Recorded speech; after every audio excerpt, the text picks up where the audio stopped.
Hi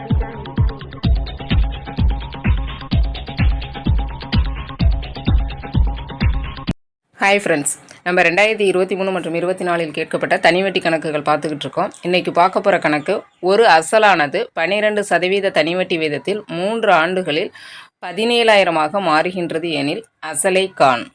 இப்போ இந்த கணக்கில் பார்த்தீங்க அப்படின்னா என்ன கொடுத்துருக்காங்க? ஏ கொடுத்துருக்காங்க 17,000 மொத்த தொகையை கொடுத்துட்டாங்க. ஆர் 12% கொடுத்துருக்காங்க. என் 3 ஆண்டுகள். இப்போ இந்த மாதிரி ஏ கொடுத்து அசல் கேட்கும்போது, அதாவது மொத்த தொகையை கொடுத்துட்டு அசல் கேட்கும்போது தனிவட்டிக்கான ஃபார்முலா தனிவட்டியில் பொறுத்த வரைக்கும் அதுக்கான formula P of 1 plus NR/100 is equal to A. இதான் ஃபார்முலா. நீங்கள் ஃபார்முலா அப்ளை பண்ணுறத நான் ஸ்ட்ரெயிட்டாக சிம்பிளாக எப்படி சொல்கிறேன்னா, இந்த 17,000 இப்படி போட்டுக்கோங்க. 17,000 போட்டுக்கிட்டு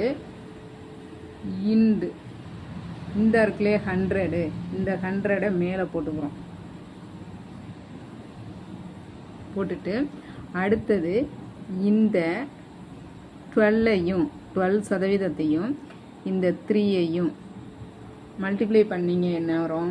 36 வரும். 36 + 100 136. அது திரும்ப ஒரு டைம் சொல்கிறேன். மொத்த தொகை 17,000 கொடுத்துட்டாங்க. ஆர் கொடுத்துட்டாங்க, என் கொடுத்துட்டாங்க. இப்போ உங்கள்கிட்ட என்ன கேட்குறாங்க அப்படின்னா, அசல் கேட்குறாங்க. தனிவட்டியில் இந்த மாதிரி மொத்த தொகையை கொடுத்துட்டு அசல் கேட்கும்போது இந்த formula P of 1 plus NR/100 equal to A, இந்த ஃபார்முலாவில் அப்ளை பண்ணி வரத்தை தான் நான் சிம்பிளாக இங்கே என்ன சொல்கிறேன்னா, 17,000 ஸ்ட்ரெயிட்டாக போட்டுக்கிட்டு இந்த 100 இங்கே போட்டுக்குங்க. அடுத்தது இந்த ஆரையும் எண்ணையும் மல்டிப்ளை பண்ணிக்கோங்க. 12 × 3 36. 36 + 100 136. இப்போ இதை சால்வ் பண்ணிங்க அப்படின்னா உங்களுக்கு என்ன ஆன்சர் வரும்?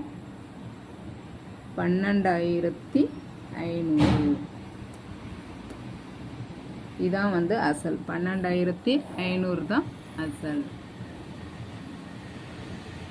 ஓகே, நன்றி. நெக்ஸ்ட் வீடியோவில் பார்க்கலாம்.